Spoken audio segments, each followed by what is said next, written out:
எதிர்நீச்சல் அப்படின்ற சீரியலில் ஆக்ட் பண்ண திரு மாரிமுத்து அவர்களுடைய வீட்டினுடைய அமைப்பை பற்றியும், அவர் ஒரு 4 பெட்ரூம் உள்ள ஒரு வீட்டினுடைய அமைப்பு. நீங்கள் ஒரு வீடு கட்ட போகிறீங்கன்னா அதில் ஏதோ ஒரு மிஸ்டேக் பண்ணியிருக்கீங்கன்னா 3 டைம்ஸ் உங்களை வார்ன் பண்ணும். ஏன்னா ஒரு பில்டிங் வந்து நாளைக்கே நீங்கள் கட்டி முடித்து குடி போயிட முடியாது. அது ஒரு கட்டிகிட்டு இருக்கும்போது ஏதோ ஒரு கெட்ட சகுனம், அப்படி இல்லைன்னா ஒரு யாராச்சும் ஒருத்தவங்க தவறி போயிருக்கிறாங்கன்னா அந்த இடத்துக்கு போயிட்டு முன்னே அங்கே போகிறது. ரெண்டல் ஹவுஸில் வந்து உங்களுக்கு வந்து வாஸ்து பிழையாக இருக்குன்னு வச்சுக்கோங்களேன். வாஸ்து தப்பாக இருந்தாலும் உங்களுக்கு அதற்குண்டான பிழை காமிக்கும். அதே மாதிரி இந்த ரெஸ்ட்டுன்னு சொல்கிறோம் இல்லையா, ஸோ இது ரொம்ப ரொம்ப இம்பார்ட்டன்ட்ங்க. வாஸ்து தனி, ஜோதிடம் தனி, எல்லாம் தனியாக வச்சுக்குவோம்.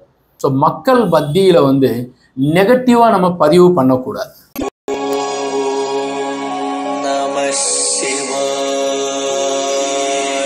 லிங்கம் வாஸ்து அன்பர்கள் அனைவருக்கும் சிவசரவணனின் அன்பான வணக்கங்கள். இந்த வீடியோவில் எதிர்நீச்சல் அப்படின்ற சீரியலில் ஆக்ட் பண்ண திரு மாரிமுத்து அவர்களுடைய வீட்டினுடைய அமைப்பை பற்றியும், அவர் ஒரு 4 பெட்ரூம் உள்ள ஒரு வீட்டினுடைய அமைப்பு, அதனால தான் வந்து ஏதோ தவறு நடந்திருக்குமா அப்படின்ற மாதிரியும் சொல்லப்பட்டிருக்கு. இருந்தாலும் அவர் பேசும்போது, அவர் வந்து ஒரு வீடியோவில் பேசுகிறாரு. ஸோ காலையிலேருந்து நைட்டுக்குள்ளே ஒரு தடவையாச்சும் அந்த வீட்டில், பழைய வீட்டில், வாடகை வீட்டில் இருக்கிறதுல அந்த பிளான் நான் பார்ப்பேன். ஸோ அது எப்படிலாம் அமையணும், என்னுடைய கனவு இல்லம், அதற்கு மலர்னு பேர் வச்சிருக்கிறேன் அப்படின்னு நிறைய சொல்லியிருக்கிறார். ஸோ அந்த வீட்டுக்கு போகிறதுக்கு முன்னாடியே அவரால் இன்னும் 1 மாதத்துக்குள்ளே நாங்கள் அந்த வீட்டுக்கு போயிடுறோம் அப்படின்னு சொல்லியிருக்கிறார். ஸோ ஏன் போக முடியல? ஏதாவது வாஸ்துவில் பிழை இருக்குமா? ஏன்னா அந்த பிளானை பார்க்கும்போது நாங்கள் அதிலிருந்து தான் ஸ்க்ரீன்ஷாட் எடுத்துருக்குறோம். ஸோ அவர் கடகராசின்னு சொல்லப்பட்டிருக்கிறதும், அவருடைய டேட் ஆஃப் பர்த் சொல்லியிருக்கிறதும், அவருக்கு மேசத்தில் ராகு.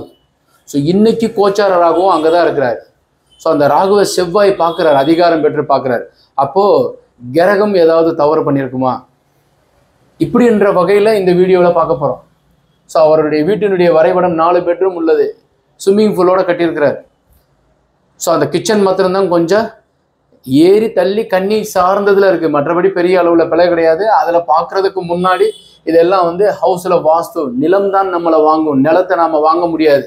எப்போவுமே அடிக்கடி ஒன்று சொல்லிக்கிட்டு இருப்பேன், ஒரு பூமி நம்ம போய் வாங்கியிருக்கோம் அப்படின்னு சொல்லுவாங்க. இல்லை, அந்த நிலத்தில் நம்ம வசிக்க போகிறது, அதை வந்து ஆர்வத்தோட உங்களை வாழ வைக்கிறேன் அப்படின்ற ஒரு அமைப்பு சொல்லும். அப்புறம் லேண்ட் வந்து நீங்கள் ஒரு வீடு கட்ட போகிறீங்கன்னா அதில் ஏதோ ஒரு மிஸ்டேக் பண்ணியிருக்கீங்கன்னா 3 டைம்ஸ் உங்களை வார்ன் பண்ணும். ஏன்னா ஒரு பில்டிங் வந்து நாளைக்கே நீங்கள் கட்டி முடித்து குடி போயிட முடியாது. அது ஒரு 10 months ஆச்சும், கிட்டத்தட்ட 1 year ஆச்சும் ஆகும். அப்போ ஏதோ ஒரு பிழை பண்ணிட்டீங்கன்னா 3 டைம்ஸ் உங்களுக்கு வார்னிங் கொடுக்கும். அதே மாதிரி நாட் சாட்டிஸ்ஃபைட்னாக்கா உங்கள் அந்த வீடு வந்து எஜெக்ட் பண்ணிடும், அந்த வீட்டுக்கு குடி போக முடியாது. இப்போ பிளானை பார்த்ததுக்கப்புறம் மிச்சம் இருக்கிறது பார்ப்போம். இப்போ இந்த மாதிரி ஒன்று எடுத்து பார்த்தோம். இது வந்து அவர் பேசுவார், திரு மாரிமுத்து சார் அவர்கள் பேசுவாங்க. ஸோ அப்போ வந்து இந்த வீட்டினுடைய அமைப்பு இப்படியெல்லாம் வரணும், அவருடைய கனவு கண்டிப்பாக அதற்கேற்றார் போல் தான் செயல்பட்டிருக்கிறார். இந்த வீட்டில் வந்து 1 பெட்ரூம், 2 பெட்ரூம், 3 பெட்ரூம், 4 பெட்ரூம் இருக்குது. ஸோ 4 பெட்ரூமோட ஓடிஎஸ்ஸு, டாய்லெட். இது வந்து எப்படின்னா ஈஸ்ட் பேக் சைடு இருக்குது. So north facing house. இப்போ நார்த் ஈஸ்ட்டில் டாய்லெட் இருக்கிற மாதிரி காமிச்சிருக்கு. அப்புறம் அக்னி மூலையில் ஒரு பெட்ரூம், சென்டராக வந்து ஒரு கிச்சன் கொடுத்துருக்குறாங்க. இந்த கிச்சன் ஆனது வந்து ஒரு 10க்கு 8 கிச்சன் கொடுத்துருக்காங்க. இது போதுமான அளவுன்னு சொல்லிட முடியாது. இருந்தாலும் அவர் கொடுத்துருக்கிறது இந்த அக்னி மூலையில் போட்டு இந்த பெட்ரூம் இங்கே கொடுத்துருந்துருக்கலாம். அப்புறம் ஒரு பூஜை அறை இதில் இன்ட்ரடியூஸ் பண்ணியிருக்கலாம். பூஜை அறையும் கிச்சனை தூக்கி இங்கே வச்சு இந்த பெட்ரூம். ஏன்னாக்கா ஈசான மூலையில் டாய்லெட் அமைப்பு ஒன்று, அக்னி மூலையில் பெட்ரூம். அப்புறம் இன்னொரு பெட்ரூம் வந்து அதை சார்ந்த அக்னியில் இருக்குது. அப்புறம் லிவிங்கு, ஒரு ட்ராயிங் ஹாலு, கிச்சனு. அப்புறம் கன்னி மூலை சார்ந்ததில் 2 பெட்ரூம், அதற்கு வாயு மூலையில் டாய்லெட். ஸோ கன்னி மூலையில் வந்து ஒரு பெட்ரூம், மாஸ்டர் பெட்ரூம் கொடுக்கப்பட்டிருக்கு. ஸோ மலர் அப்படின்னு பேர் வைக்கிறதுக்காக. மலர் இல்லமான்னு கேட்டது கூட இல்லம். இல்லம் எப்போவுமே நானும் சஜஸ்ட் பண்ண மாட்டேன், தனிமைன்னு அர்த்தம் இல்லம்னாக்கா. ஸோ பங்களான்னு வைக்கிறது, ரெசிடென்சின்னு வைக்கிறது, அவென்யூன்னு வைக்கிறதெல்லாம் சிறப்பு. இல்லம்னாக்கா முதுமை, தனிமைன்னு சொல்லிடுவாங்க. அதனால் வந்து மலருங்கிறது நல்ல பேர், அவங்க மனைவியினுடைய பேரையும் சொல்லி. ஸோ இந்த மலருங்கிறதும் ரொம்ப நல்ல பேர். இப்போ எதுக்காக இது ரிஜெக்ட் பண்ணியிருக்குமா, இந்த இடம் ரிஜெக்ட் பண்ணியிருக்குமா? இது எங்களுடைய சஜஷன். இந்த பிளான் இவ்வளோ பெருசில் வந்து மாடிப்படி சொல்லப்படலை. அப்போ இது ஃபர்ஸ்ட் ஃப்ளோராக இருக்குது. ஏன்னா 4 பெட்ரூம் இருக்குது, ஃபர்ஸ்ட் ஃப்ளோராக இருக்குது.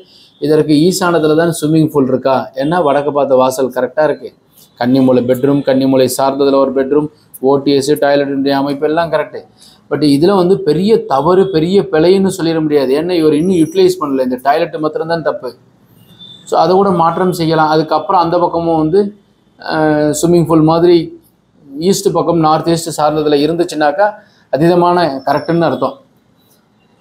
ஸோ இதில் மாடிப்படி எந்த பகுதியில் இருக்குங்கிறது எங்களுக்கு இதில் நாங்கள் வந்து சும்மா அந்த ஒரு அரை நிமிஷம் தான் இது காமிப்பாங்க. அதிலிருந்து நான் ஸ்க்ரீன்ஷாட் எடுத்து தான் நான் உங்களுக்கு சொல்லிட்டு இருக்கிறேன். ஸோ இது வந்து வாஸ்துவில் டாய்லெட் பயன்படுத்துறதுக்கு அப்புறம்தான் பிழை ஏற்படும். பட் இது பிழை, இது யூஸ் பண்ணதுக்கு அப்புறம் தப்புன்னு சொல்லணும். பட் வீடு கட்டிகிட்டு இருக்கும்போதே உங்களுக்கு தப்பாகி இதனால தான் இது நடந்திருக்குங்கிறது மாதிரி எல்லாம் ஒன்றும் கிடையாது. இப்போ முன்னையும் அதனுடைய சஜஷன்ஸ் எல்லாம் பார்ப்போம். அதே மாதிரி ஒரு வீடு கட்டிக்கிட்டே இருக்கும். இந்த பிளான் பார்த்தோம் இல்லையா? ஒரு வீடு கட்டிகிட்டு இருக்கும்போது ஏதோ ஒரு கெட்ட சகுனம், அப்படி இல்லைன்னா ஒரு யாராச்சும் ஒருத்தவங்க தவறி போயிருக்கிறாங்கன்னா அந்த இடத்துக்கு போயிட்டு முன்னே அங்கே போகிறது. அப்புறம் நெகட்டிவான தாட்ஸ்லேயே ஏதாவது ஆயிருமா, நம்ம கடன் எவ்வளோ சேவை வாங்கியிருக்கோமே, நம்ம ஏதாவது திருப்பி அடைச்சிட முடியுமா அப்படின்னா ஒரு குழந்தைய உருவாக்கிட்டு இருக்கும்போது நெகட்டிவான தாட்ஸு உங்களுக்கு கண்டிப்பாக இருந்தாலும் அது ஆள் மனசுலையும் அந்த பூமியிலையும் நம்ம விதைக்கிற மாதிரி. அதனால் அந்த மாதிரி தாட்ஸோடு உள்ள கண்டிப்பாக நீங்கள் போகக்கூடாது. இப்போ இது எல்லாமே லேண்டுக்கு உண்டானது தான். இதில் இன்னொரு முக்கியமான ஒரு அமைப்பு இருக்குது. இதுக்கு என்ன எக்ஸ்ட்ரா பொருந்தும்னாக்கா, நீங்கள் வாடகை வீட்டில் ரெண்டல் ஹவுஸில் இருக்கீங்க இல்லையா? Rental house. ஸோ இந்த ரெண்டல் ஹவுஸில் வந்து உங்களுக்கு வந்து வாஸ்து பிழையாக இருக்குதுன்னு வச்சுக்கோங்களேன். வாஸ்து தப்பாக இருந்தாலும் உங்களுக்கு அதற்குண்டான பிழை காமிக்கும். ஸோ இதில் வந்து ஜாதக அமைப்பில் பார்த்தோம்னாக்கா இப்படி தான் அவங்க ஜாதகம் இருக்கும். ஸோ இந்த இடத்துல இப்போ ராகு இருக்கார், இங்கே கேது இருக்கார். இந்த இடத்துலையே அவருக்கும் ராகு இருக்குது. அப்படின்னா என்னது? டபுள் தி டைம் ராகு இருந்து இங்கே செவ்வாய் இருந்து ஸ்ட்ரைட்டாக இங்கே செவ்வாய் பார்த்துருதா இருந்தாலும் ஒரு காரணம். அவர் சந்திரன். ஸோ அப்போ வந்து கடகராசி, அப்போ அஷ்டமது சனி நடக்குது, செவ்வாய் பார்க்குறாரு, செவ்வாய் திசை, ராகுவோட ராகு சேர்றார். ஒரு 50% ஜாதகத்தில் எடுத்துக்கணும். வீடு கட்டிகிட்டு இருக்கிறோம் ஒரு 50%. அண்ட் தென் ரெண்டல் ஹவுஸும் தப்பாக இருந்துச்சுனாலும் ஈசான மூலையில் டாய்லெட் இருக்குதுன்னு வச்சுக்கோங்க.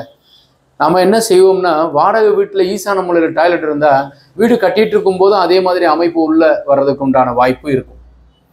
ஸோ இதெல்லாம் வீட்டினுடைய அமைப்பு சொல்லியிருக்கிறேன். அதே மாதிரி இந்த ரெஸ்ட்டுன்னு சொல்கிறோம் இல்லையா? ஸோ இது ரொம்ப ரொம்ப இம்பார்ட்டன்ட்ங்க. வாஸ்து தனி, ஜோதிடம் தனி, எல்லாம் தனியாக வச்சுக்குவோம். ரெஸ்ட்டு நம்ம உடம்புக்கு கண்டிப்பாக ரெஸ்ட்டு தேவையில்லையா? ஓடிக்கிட்டே இருந்தோம்னாக்கா நமக்கு வந்து மனசுக்கும் சரி உடம்புக்கும் சரி ஒரு ரெஸ்ட்டு தேவைப்படும். ஸோ அந்த ரெஸ்ட்டு கொடுக்கலனாக்கா உடம்பை பாதிப்பு ஏற்படுத்திடும். என்னுடைய இது நான் சொல்கிறேன். நான் ஒரு ரொம்ப பெரிய லெவலில் எல்லாம் கிடையாது. இந்த யூடியூப்பில் சின்ன சின்னதாக அந்த பிளான் போட்டுக்கிட்டே இருக்கிறேன். ஸோ நைட்டு அதிகபட்சமாக ஒரு 9 மணிக்குள்ளே சாப்பிட்டு முடிச்சிடுவேன். 10 மணிக்கு நான் வந்து பெட்ரூமில் போய் தூங்கிடுவேங்க. அதிகபட்சம் 10:30 மணிக்கு தூங்கிடுவேங்க. காலையில் 4:45 to 5 o'clock எழுந்திருவேன். ஸோ இதுதான் என்னுடைய ரொட்டீன் ஒர்க்கு. பட் நைட்டு 11:30 12 மணிக்கு சினிமாவுக்கு போகிறது, பசங்களோட அரட்டை அடிக்கிறது, இதெல்லாம் எப்போவுமே நானும் பண்ணதில் என்னுடைய மனைவி. ஸோ அதனால் வந்து ரெஸ்ட்டுங்கிறது இஸ் எ மஸ்ட் ஒன். நம்ம உடம்புக்கு கம்பல்சரியாக ரெஸ்ட்டு கொடுக்கணும். அப்புறம் ஃபுட் ஹேபிட் நல்லா தேர்ந்தெடுத்து உணவு சாப்பிடணும். அந்த உணவானது பசிச்சு சாப்பிடணும், பசி வந்து சாப்பிடணும், தாகம் எடுத்தால் தண்ணி குடிக்கணும்.